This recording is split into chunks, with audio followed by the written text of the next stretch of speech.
And just like that, the squad is back again for episode 78 of Who's Fighting.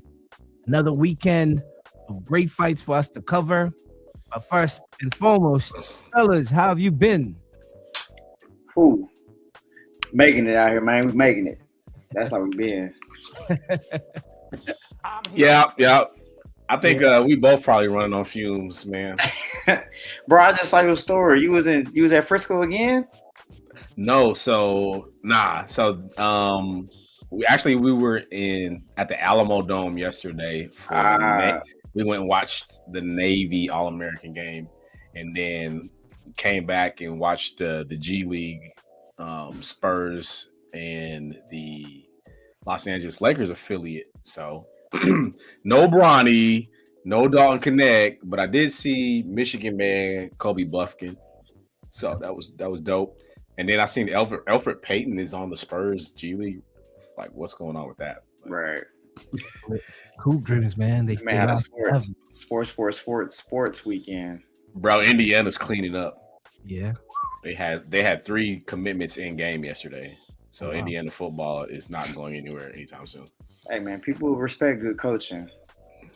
Sure. We know what it is when you see it. Good coaching goes a long way, man. That's why these coaches are like coaches till like they die.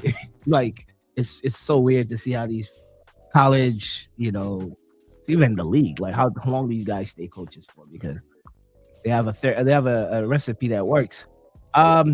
Before we dive into, we could dive into the boxing and what's been happening in the combat sports world, but Strap, you good though? You good, Strap? Oh yeah. I've been good. It's a weekend for me that I was just relaxing, stayed home, caught some European fights. I was all the way remotely in Germany to watch Kabayel, and then later on that evening was in Brooklyn, to catch Matías versus Smith. And I tell you, none of those cards are disappointed. Facts. None of them disappointed. But should I just dive directly into it? I think I should just Let's go. Let's go. We'll start with Germany. I don't know how to say that German name of the town that they fought in, but I'll try. Oberhessen. How did I do on that? Oberhessen, Germany. Not bad. Oberhessen. That sounds. You sound like you're getting closer. Oberhessen. Okay. Hopefully, German people out there in the comments could help me, correct me, and kind of get me well cultured and add more decorum to how I say things. But we had some might say the boogeyman currently of the heavyweight division. Some might say the most run away from fighter of the heavyweight division. Some might say the person they're trying to see get defeated before committing to fight them, so they can see how to decipher and break that situation down. Ladies and gentlemen, we're talking about Agit Kabayel. He was back in action. And this time, as we said, it was in Germany, so he was being watched by his home audience. Before I even dive into the fight, fellas, did you get a chance to catch this fight? Hey, look, so shows how sick I am. I started watching this bro, what time did I wake up, bro? Listen. Yeah, I was it 7:00 in the morning? As soon as I turned on YouTube, the prelims were on, and even the prelims didn't disappoint. So they working with something over there. Some entertaining fighters over there. Man, were they all German? Because I missed all the undercards. Just caught the fight today. Just the replay. They came out slugging. That's all that matters. Man, it was a great heavyweight showcase the day of even the people leading up to the main fight. There was some good heavyweight. I didn't even know there's another Fury out there. I learned that there was a Fury in the heavyweight division, Roman Fury, and he looked like a carbon copy of Tyson, just bald head, same movement, same style. But anyway, we're moving a little bit ahead of what was on the agenda. But yeah, Agit, man, he brought out people to that stadium, and I respect it. I believe he's having little that is not said a moment in his come up where you could see that people are noticing, oh, he may have next. And that's why you had close to 60,000 people coming down to watch him. And I believe he's German of another descent. And I don't want to say the wrong country. I have to go look and I think he's Persian. I don't want to say the wrong thing, but help me out if you could do your Googles there and let me know so I could give him his propers. But yeah, the atmosphere was ridiculous, and it felt like it was at the O2 or someplace where everyone is just out there to support a local talent, a person from their nation, and they did that. His opponent, Damian, Knyba, how you say Knyba? Yeah. Knyba. I was impressed with dude. I never heard of him. It says Kurdish. So that's Turkey. I was waiting. Yeah. There's a big Turkish community in Germany, so that makes sense. Kurdish. Knyba, I was impressed with him. Being someone I've not seen in the heavyweight fights that I've seen around, or especially over the ones I've been seeing on Queensberry and all these other famous platforms, the Matchroom, but seeing how he turned up and brought that polished power in the first round, leading on to, of course, he was stopped. But fellas, before I even give my deep breakdown of how I think Kabayel broke down Knyba, what was your outtake on this? What's your overview on this fight? Kabayel is for real, and this was more about a homecoming for him to show off the Germans in the undercard. There were 8 knockouts in the undercard, by the way. 8 knockouts. That is you have to be the guy on the line to go fight. 8 knockouts. 8 knockouts. So yeah, boys is getting out of there on that night. But yeah, I mean, three round easy work for him, just relentless. He's punching from every angle possible. He's built like a lumberjack. I think I met him in Nebraska one time when I visited out there. I just seen that character type before, but you know, he's one of those heavyweights that it doesn't. I don't think it matters who he's in the ring with. He has the opportunity to win, and I think that's from all the elite heavyweights. It's just one of those guys that, hey, if he gets a clean shot, it'll change the fight. And yeah, he just did what he was supposed to do. Yeah, that 4-inch height advantage didn't look like it made much of a difference. Now you're a bulldog. Little early stoppage. I'd like to see him just let him get chopped down, or you know what else. But I mean, I think we were en route to seeing what we would saw. The ref was excited. He was like, 7 knockouts. Let's go ahead and give me 8. Right. Yeah. So. And 2 big guys like that, it's one of those things, man. Like the heavyweight division, I say it all the time. Like, maybe I'm the only one that says this out loud, and maybe other people are thinking it, but rules kind of go out the window. Like, there's some things that take place in heavyweight fights that just no other division that they would allow it. But yeah. I'm here for it. So. Yeah, you said it right. Like the heavyweight division is the marquee division in boxing. It's the Lexus or whatever. It's the top division. It's the biggest ambassador of boxing, you know, when you're the heavyweight champ. So they get all the eyes because these are just mammoths of people that, you know, saying 1% of the world are that size and that strong, you know, beating each other's brains out. So like it's one of those divisions that, you know, everybody wants to see. Everybody wants to see 2 big dudes just beating each other up. And looking at Kabayel's prototype, bro, he's like He's like a plumber, man. Like he's built like he's built. You know, that's he's built around. Super Mario after he has the mushroom. That's funny. My grandfather, my great grandfather were plumbers, and they weren't that tall, but they were built similar. Like big arms, man. Big arms, big shoulders, big back, wide waist. Gotta be able to hold a wrench. Yeah, man. Like, very sturdy. He's not built like Adonis, like a AJ with 6-pack muscles, but the way he chemically and physically breaks down these big guys is something to study. He did that to Zhang, and the thing is why I do say, and I'm gonna bring this back, he is the boogeyman. The reason why I say he is the boogeyman because he's not knocking you out like Wilder with a flash punch. He's breaking people's will. He's the smaller guy coming in, he's a big guy, but compared to these big 6'9" dudes and pressuring them and making them tap out or their corners are quitting or the ref is like, stop, you're punishing dude, stop it. And that shows a different level of skill level for him to always be in the fire and not get hit by these big dudes. Secondly, that dude is strong as hell. He must have some power that is so scary that these big dudes are fighting on the back foot.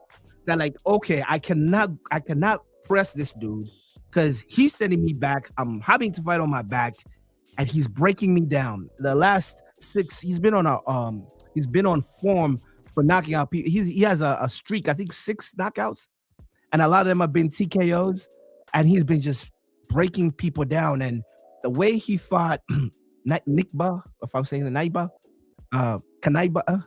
he fought him very well because Knyba did use his height. He did use that jab, but there's something that this dude had a skill set. He was like doing karate, where he was like kind of blocking his, like taking away that reach advantage and encountering. I don't know, man. Who are the boxing trainers here that could tell me what the hell was I seeing? What you're talking about is a lot of hand fighting, creating. Yeah, like hand fighting. Some trainers say they call it creating traffic.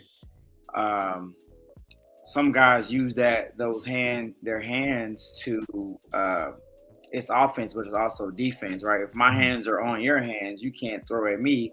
Right. And then if I'm heavy-handed enough, I don't need much space to throw from that position because my hands are coming from here. They're coming from out here. And then I'm able to manipulate. You saw him grabbing the shoulder, the back of the head. An uppercut, like just fighting close. Yeah. That's a very old school tactic. I actually see Tyson Fury, as far as heavyweights, do that as well. But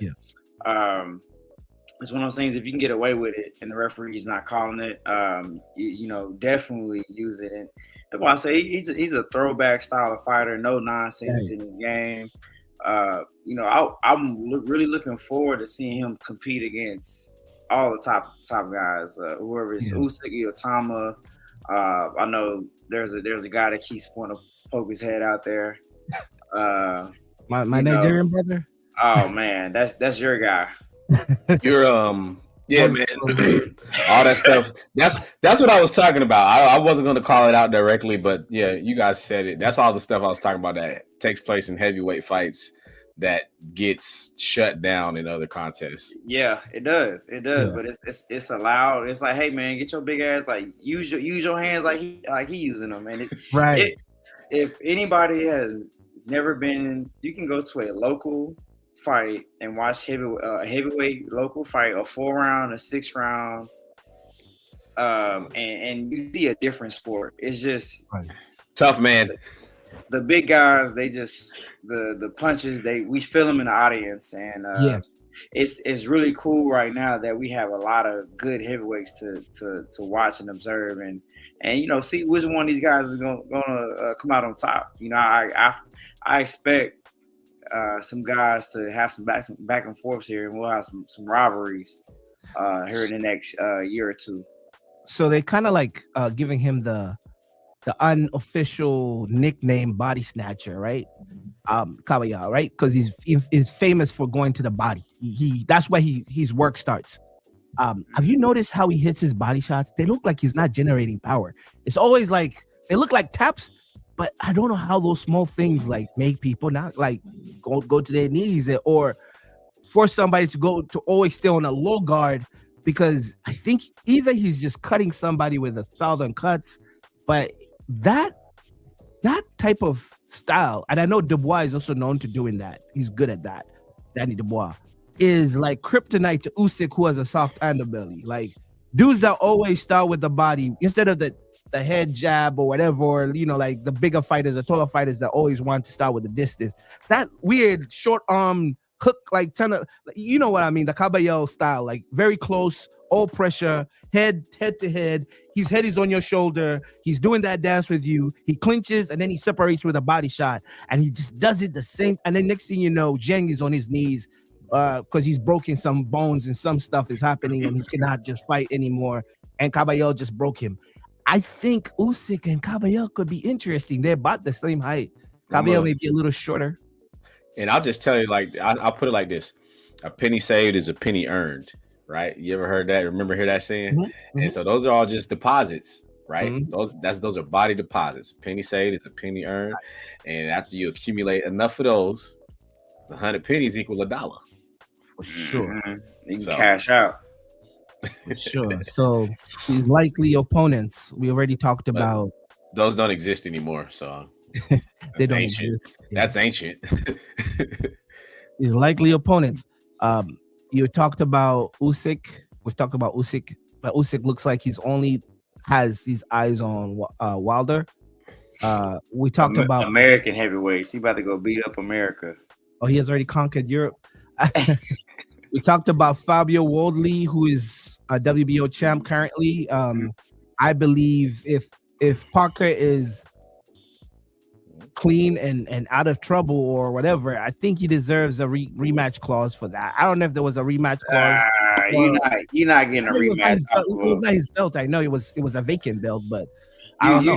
You're not popping dirty and getting a rematch. Okay. He's gonna be on ice for a good 18 months. He'll probably get another fight coming off suspension, but that's over. I don't know the rules on he popped dirty with cocaine, not performance enhancer, right? Yeah. So we gotta look at Benavidez and see what the timetable was on that. Yeah, I don't think it's as bad as it's precedent. Okay, I'm not even coming out here shooting slugs, bro. It's precedent. Exactly. It's existing case law. Yeah. I mean, it's there. It's there's documentation. It's not alleged. Joseph Parker is not Benavidez. There is as much money to be made, right, to push a fighter that just popped dirty. Granted, it wasn't performance enhancing. I would argue that it is performance enhancing. For party. Whoever, if anyone has ever ran into a crackhead anywhere, they're extremely tough to knock out. So shout out to Fabio Wardley for doing the unthinkable. Let's look at this enhancing when you're partying, right? I want to look at this Gassiev real quick because I mean that's a name that we probably just dismiss real fast because he's not heavily talked about, but he's got a unanimous decision loss to Usyk at cruiserweight. He knocked out Mike Belungin as well at heavyweight. He has a loss to Otto Whalen in a split decision in 2023. And he's coming off of a victory December 12th against Kubrat Pulev. So kind of a sneaky figure sneaking in there. Mm-hmm. Yeah. You know, like it's so hard for a matchmaker to give this guy Agit any possible matches, because if unless you're gonna, and I hate to say this, unless you're gonna go down the ladder and pull an Okolie up, unless Fabio Woodley would be perfect. Murat, Gustav, from Gasev, if I'm saying it right. What's the difference between him and the guy that fought Kabayel back in 2023, Makhmadov, who was supposed to be at that time the boogeyman? And Remember, he was the boogeyman before fighting. He was the guy, the big 6'8" dude knocking out everybody. And this 6'1", 5'11" dude came and broke him down like a compound in a chemistry class. And I don't know. He won. I think he fought David Allen. He's back winning, but same thing. With Murad, I'll put those in the same. Like, it's hard to find Agit to fight. Kabayel is gonna be avoided, bro. I'm sorry, unless he does something one time with a Bakole. But none of the champions want nothing to do with him. They don't want nothing to do with him. I think everybody sees it, and it's just people are at different stages of life, and yeah. I mean, I honestly don't really see too much of a problem with it. If the sanctioning bodies do what they, do what they do, the belts will fall down to them, and it'll sort itself out that way. So, AJ retired, right? AJ's retired. That's not official yet. They say, I think they said his uncle. I think they said his uncle has said that, but he hasn't said it. So, I would like to see Kabayel fight an American. I'd like to see him fight an American Niger. I would like to see him fight a Jagba. Yeah, I mean, listen, it's like these people are all climbing to the top of this mountain. Yeah.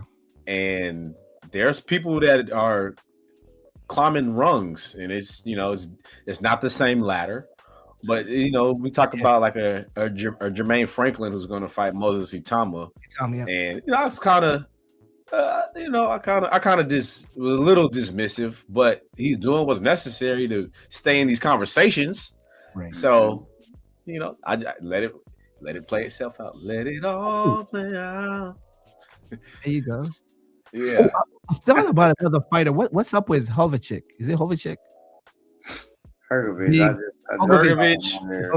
Olympian Hrgovic. It's another guy. I think he was just talking. I mean, there's some people out there right now. BoxRank has him ranked number 9 right now, globally. Does not have a fight set up. He most recently beat David Adelaide. Adelaide, yeah, I remember that. Yep. 10-round decision, unanimous decision. So, hey, LT needs to do his magic, man. Set these fights up. We have no shortage of heavyweights right now. So, I mean, there they are. Those are the guys. It's a good era for heavyweights, man. I think we're getting to a point with the heavyweight division where we're going to see some excellent fights, excellent matchups. You got, Fabio Wardley and Agit Kabayel, Lawrence Okole. Just want to throw that in there. But look, though. Hey, everybody stateside is claiming that we don't have American heavyweights, but y'all not embracing these guys that are maybe from the diaspora. Yeah. I mean, so we can claim that there's no American heavyweights, but is there just not a certain aesthetic that they're looking for? Right. We looking more at black heavyweights. When you have made that comment last year, matter of fact. When you have an American black heavyweight, you have popular culture in the world. I don't care. You may be a black face from the diaspora, but you're not African American, which is the coolest culture in the world. Like, let's cut it. Like, you could be British, Jamaican, British, African, Nigerian. There's something about when the machine is pushing that African American marketing juice is different when it comes to shoes, when it comes to music, the culture of coolness is. And I say that because I've seen it. I saw it with just a small little glimpse of Wilder almost touching the pinnacle. And I saw how these brands were around him and how even him as a less of a skilled fighter as compared to yesterday fighters, he didn't even reach that zenith, and the machine was all around him. It made even fighters who were talented, they were afraid of Wilder because of that machine. Like, Fury was like, oh my God, I survived against, but in the grand scheme of things, Wilder was not prepared to be in the same ring with a guy like that. because he didn't have the time, the tenure in the boxing ring as some of these European fighters who have been fighting since they were kids. So, yeah, there's something different about the American machine. So right now, okay, go for it. Our highest ranked heavyweight is Richard Torres. This is box. I'm using box rec, so not none of the section and body. Box rec number 12. That is currently our highest American heavyweight. Boxers ahead of him: F.A. Agit, Richard Ricapore, Philip Hergovich, Joseph Parker, Anthony Joshua, Cole, Murat Gassiev, Daniel Dubois, February Worley, Ajay Kabayel, and Usyk. If you want to go down the list as far as heavyweights in America, number 18, you got Jared Anderson. So top 20 in the box rank rankings, you have Richard Torres Jr., who's a smaller heavyweight. And we have Jared Anderson, who we all saw the fight and then the comeback after the fight. Right. Yeah. So just give us something to think about when it comes to what we're looking at here in the United States. I think we're just, we've been spoiled with a lot of great heavyweights, and I think it's just right now it's our turn to appreciate the heavyweights that the world has to offer while ours are developing, because we do have some coming up the ranks. You bring a good point. Is this, and I'm gonna put this like for like, right? Is this when, let's say the United States is, and I'm gonna switch two cultures, right? Let's say United States boxing is New York hip hop, and then they see Atlanta popping, and they're like, "That's not real hip hop or real boxing." Hey, the South got something to say. Yeah, the South got something to say, and then they took over the trap. They took over the whole thing for like now 30 years, man. Like Atlanta's been popping since '95, so. Is that the same scope as we're looking at heavyweight boxing division when you have people like Ali, Sonny Liston, the people that scoped it out, the Jack Johnson before, these are the 1800s, to now that it's hard to even put a U.S. heavyweight in the top 10 worldwide. So is that like hip hop? Side note, Jarrell Miller was supposed to fight Fabio Wardley last year, but he had a shoulder injury. That would have been a good fight, but maybe he didn't want that fight. I don't know. So to stay on topic with our rankings, when we mentioned Jared Anderson at 18 via BoxRec, the next American heavyweight is number 37 at Jermaine Franklin. Wow. We all saw Jermaine Franklin fight Ivan Disco, right? Yeah. We all thought Ivan Disco was winning that fight, although not very impressive. Jermaine Franklin, he's a pro. He stayed in the fight. He stayed busy, got the work. He got the decision. Questionably, he has flipped that in the opportunity to fight Moses Iotama here on January 24th coming up. So we will see our third ranked heavyweight fight a up and coming prospect from the UK. So that'll give us a great barometer of where we are as far as American heavyweights. This is a 32-year-old Franklin, by the way. So it's not one of our young guns. Yeah, he's in his prime. How about Michael Hunter? The third-ranked heavyweight, Michael Hunter. We talked about him on an episode. Yeah. He's like he's somewhere, man, in purgatory or somewhere. Is he driving Uber? What's happening with him? Like is he fighting? Currently on BoxRec, I don't see him. Did he hitch his wagon to Don King? Yes, and that's the problem. He was last fight was with Ajagba. I remember it was a draw, and that was last year. No, sorry, I'm talking about Bakoli. So, but Michael Hunter, his last fight was 2024, over a year ago. So, he only lost to Usyk in a unanimous 12-rounder. He did beat Martin Bakoli. He has some names on there, man. He really got with Don King, man. But we're holding hope on a 37-year-old Michael Hunter who hasn't fought since 2024, December 2024. So we're a whole year and some change. Clock's ticking. Yeah. So best opponent today looks like Usyk and Alexander Puffkin. And also Bakoli. He beat Bakole Bakoli. as well. He beat Bakole as well. So excuse me. All right. So, anyways, that's a good conversation. Maybe we need to set up some time and break down just schemes and ways of how to. We just went deep. We just went in depth. Yeah. We was in there. Some episode we may have to just give some time and choose a division outside heavyweight and look at some of our talent pool and say and come up with schemes on how to make that talent traject to like being top worldwide ranking, top 10 and ways to do it and how to market them. I mean, just talking, I know we're not professionals, but it's just banter and just jazz and discussion, you know. It's nothing to do with us knowing the right pathway. I mean, who knows? Even if I knew, man, I'll be a millionaire. It's worth talking about, you know. That's what we're here for. We buy these microphones to talk, man. Moving on to another heavyweight bout that happened in Germany. This was one of the most entertaining ones for me. I'm talking about Peter Milas versus Granit Thala. Did you guys watch this?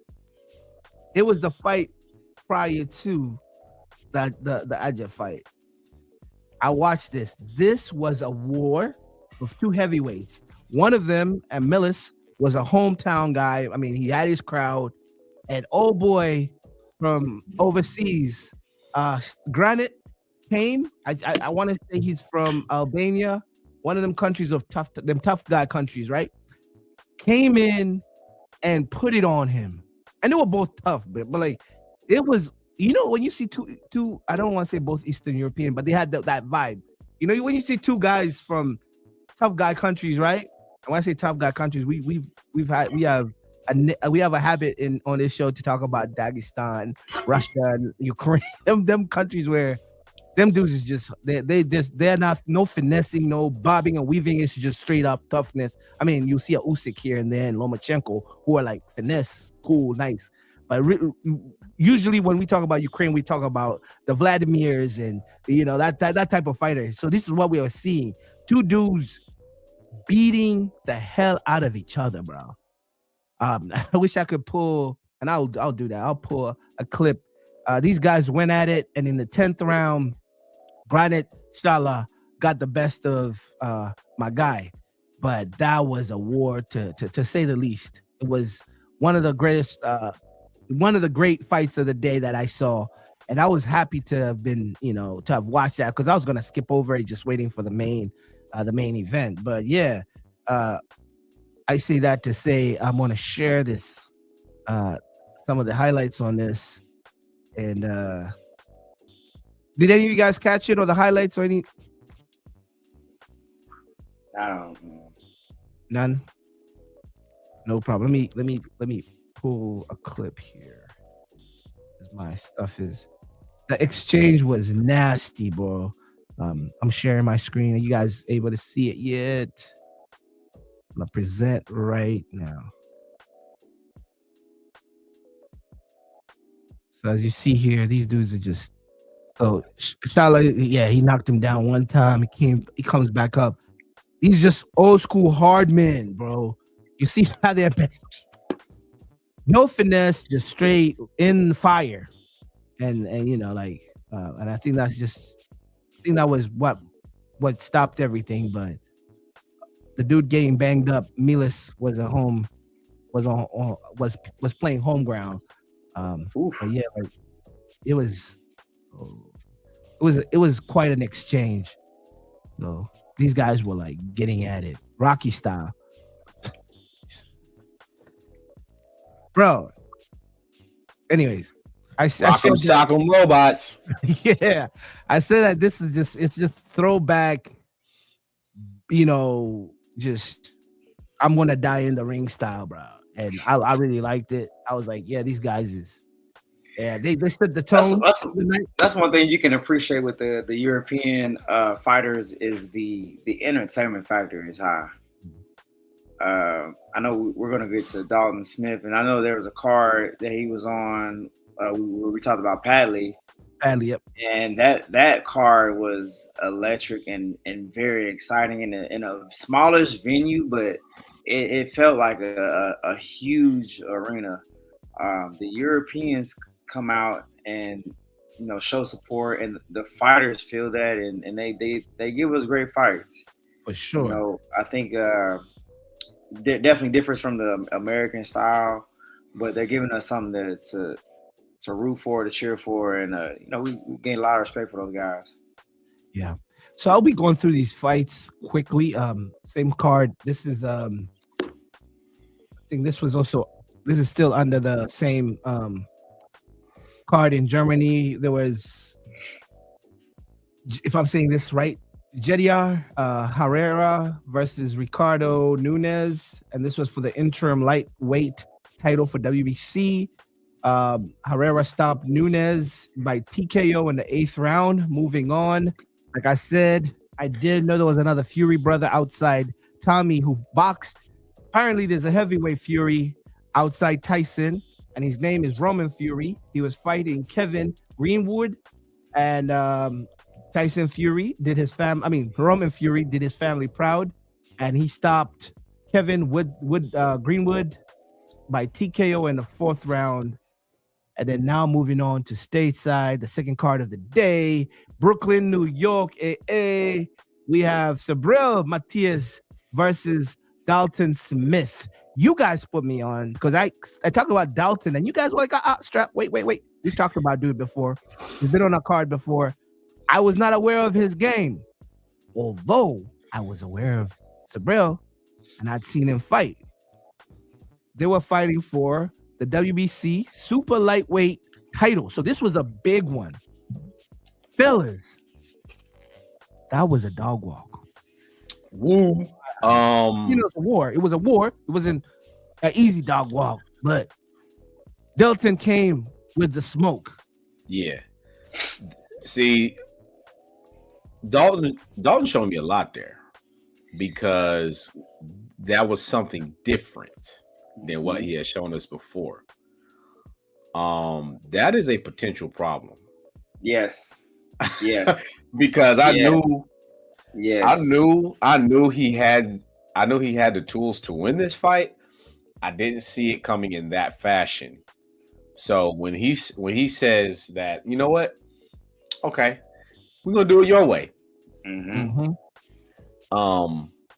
So if he's able to just be relentless and just the ability to take a punch, yeah, that's gonna be a problem for anybody he gets in there. If you can't get him out of there and he's showing you that he's that ornery, yeah, enter the chat. we gotta remember, Matías had a shout out. We got a list viewer from South Africa. What up, salute. We talked about the Alberto and Matías fight, and that was a very questionable decision. Alberto Puello, in my opinion, won that fight. So Matías coming in with some confidence, and Dalton Smith was able to withstand every onslaught of punches that was given and answered. Very pro Matías crowd going on there. So he had to take it. He was not going to get a decision, and he did that. And I think at 140, we got some interesting things.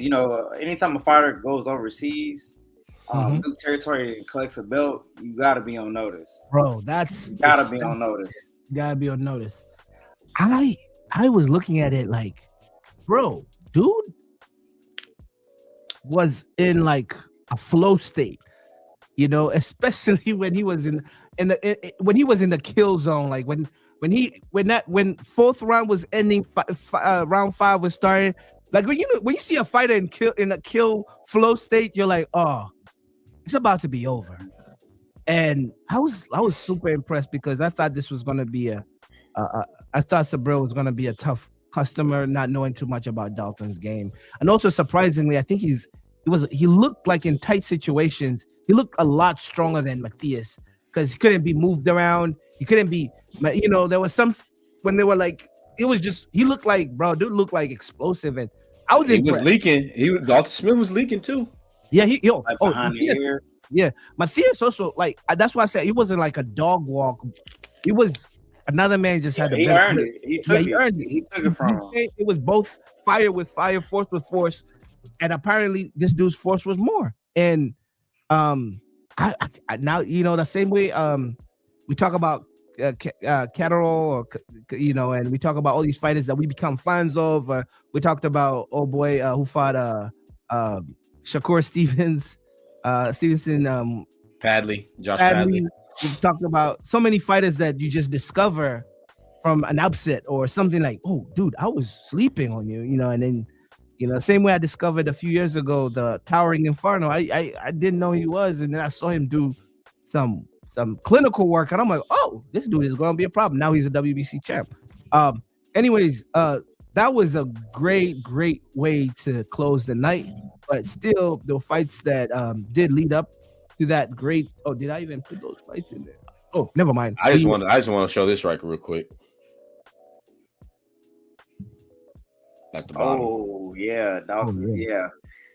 Yeah. That 140 division they gotta have some conversations. Yeah. Teofimo, Richard Hitchens, Keyshawn Davis. This is what I will say. We see Dalton Smith with Eddie Hearn. We now know that Shakur is with Eddie Hearn. So that looks like that's an easy fight that can be made. Gary Antoine's probably still PBC, and is Hitchens top rank? I'm not sure, but I believe so. Yeah. So, but I mean, these fights can be made across, but it just shows you that Dalton Smith and that Shakur is an easier fight to be made in the same camp. Just depends currently at the end of the fight, Eddie Hearns called out Adam Azim. So that's who he sees Dalton fighting next, or he wants to fight next. I don't know what weight division Adam Hazim fights out of. He's another British fighter. Yeah, it's that 140 division. He's going down the ladder a little bit to make that happen. I had to pull it up, but yeah. But just to look at the mix right there. So after the 31st, we'll have a unified with. Well, I guess we won't have a unified, but hey man, as long as to me, whoever wins between Tio and Shakur, everyone else is food. Now, anyway, let me be quiet. There's a video that showed up where Antoine Russell is putting in work in some sparring sessions with Shakur. I mean, you never know, man. You never know. Like, I would say everybody's food, but I think those are the two best. But like, let's see how. The same way I was they shut me up with the Dalton Smith on Saturday. Let me be quiet. Let's see where everything falls. But hey, that 140 division got some good fights too to be made. Yeah. Moving on, Emmanuel Rodriguez fought Fernando Diaz. Rodriguez won by unanimous decision. And then Javier Clintron versus Victor Sandoval. If I'm saying that right, Sandoval. That was a quick one. It was a TKO in the first round. I remember Kermit Cintron. I remember. I wonder if they're related. Kermit Cintron. Was that the knockout where the referee was like Puerto Rican, kind of like tripped while dude was getting plummeted, and then by the time he got up, dude was back to feeling it, and he stopped the fight. He's like, dog. Did you see that clip? Wait, that's the one you showed me earlier. Was it that fight? I'm not sure. I know it was on that Brooklyn card, but I don't know what fight that was, where the referee was getting was going to stop a TKO fight, and he tripped, and dude caught second wind, but they still stopped the fight. It was hilarious. I'll show it to you here. I don't know. Also Puerto Rican. Yeah. Puerto Rico at back-to-back weekends, matter of fact. So this is the fight, bro. Like I think it's that one. I'll have to see who the opponents are. So, dude was getting. Oh wait, dude was pissed off. He was in his flow state, and referee stops, and then he stops the fight. Dude is like, I might, but wish there was a way to show the sequence of punches. But that stuff was hilarious. But anyways, yeah, man, my guy tripped. The old man tripped, or he got knocked down. Dude was in his flow state. You stopped me, and now we stopped the fight. Yeah. This is when you know you need to retire. This is when you know the game has passed you. You don't have that physical ability to separate people in a life and death situation. When somebody's getting pummeled, you slip and fall. Dude is losing his brain cells. His faculties are going. And then he stops because you've fallen down. You've stopped his flow state. Then dude is recovering, waiting for you to get your old self up. And then you stop him. You should have just let it go. Say, yeah, I slipped up. You good? Do the whole, Oh! Somebody! Oh! He needs some milk! Exactly. And that's when you know, like, when you're that age, like, bro, like, you just have to figure out. We don't have the capacity. You don't have the capacity, man. Your knees give up on you. You can't get up quick. Like, come on, man. When you're a referee, you have a lot at stake. You have two people's lives in the ring. You got to take. Let's say when you make NFL referees run around and be in shape and do all sorts of stuff. You gotta be on your P's and Q's when you're in charge. You're like in charge of people's lives. Jokes aside, but moving on, we will talk about Nesta Bravo versus Pedro Kempa. Nesta Bravo. There were a lot of knockouts. This was a knockout in the second round. Send dude home. As we say, finally the coverage for Brooklyn. We have Keith Colon versus Alberto Guevara.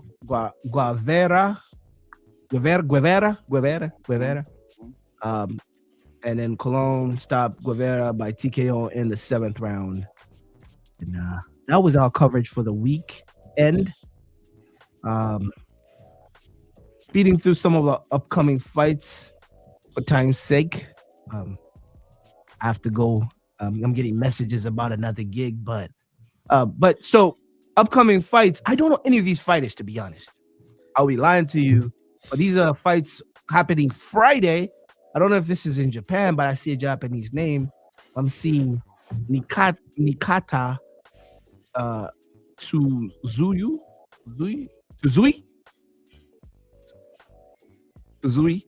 Nikata Tuzui versus Michael Zerafa. That's Zoo. One of the Zoo family. Oh, the Zoo. Oh, I can see why you think that, but Yeah. the Zoo. That's the Zoo family. Yeah, they got all types of guys in the boxing world. Zoo. We have Alexis Roach versus Raul Coral. Alexis Rocha, you should know that name though. Alexis Rocha. Remind me. This guy's been around. He fought Blair Cobbs. Yeah. I see that. I see. He goes by Lex. I'm seeing his box page here. Right. This is a rematch, so they fought to a draw December 24th. What year was that? He fought Terrence. Wait, that's not him. My man's been getting it, man. Wait, did they just fight? Was this the 24th? Was that of 2025? That can't be, right?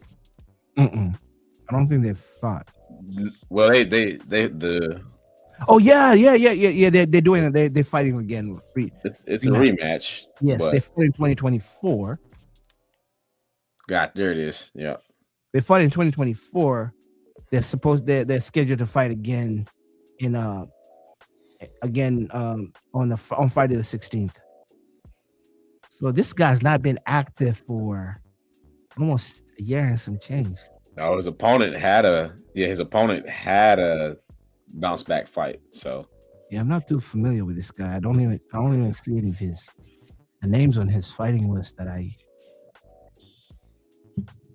a lot of his fights are in Anaheim, casino fights, Inglewood. He's a California guy. Yep, Golden Boy. He's been around. Yeah. One of them guys that just been around, you know. Yeah. All right. Moving on to some upcoming fights. Let's talk about Friday's fights. Oh, stacked. Do you see any names there that you recognize? Not a soul. Oh, we're pulling teeth today. I see a name that that's the perfect sound for this. Yeah. Yo, it's crazy. But yeah, let me go through the list here. We have these names, man. We have Freddie Kawit versus Suleiman Jafaru. We have Dana Pero versus Mario Aguilera. We have Albert Gonzalez versus Frank Gonzalez. Are these brothers fighting? I don't know.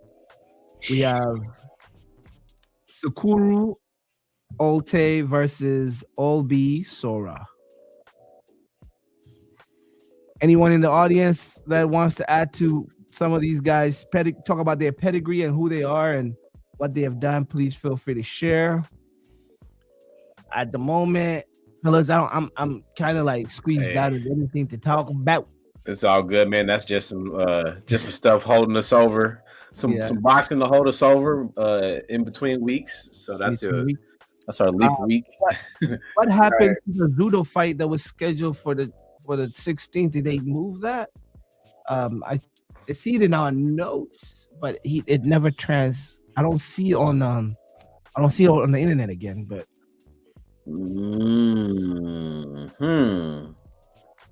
something happened. Oh, Ramirez, huh? Let's see. Yeah, Gilbert Ramirez. Yeah.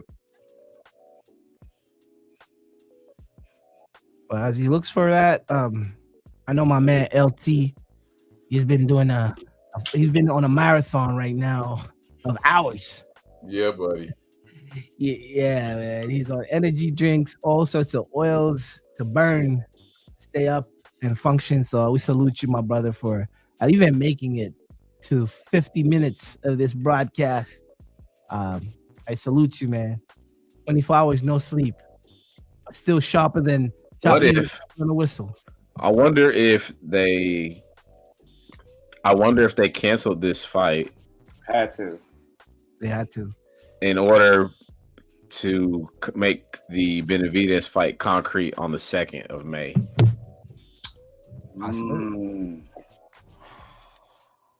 Possibility. And when we talk about this fight, he was scheduled to fight. Was it Robin Safar? Yeah. Okay. So there's that go away money, that step aside money. Yeah. All right. So on closing out some of the fights that we're looking forward to, let's talk about the 24th. We have Moratella versus Andy Cruz. And the same day, we'll be having Amos Iatama versus Franklin.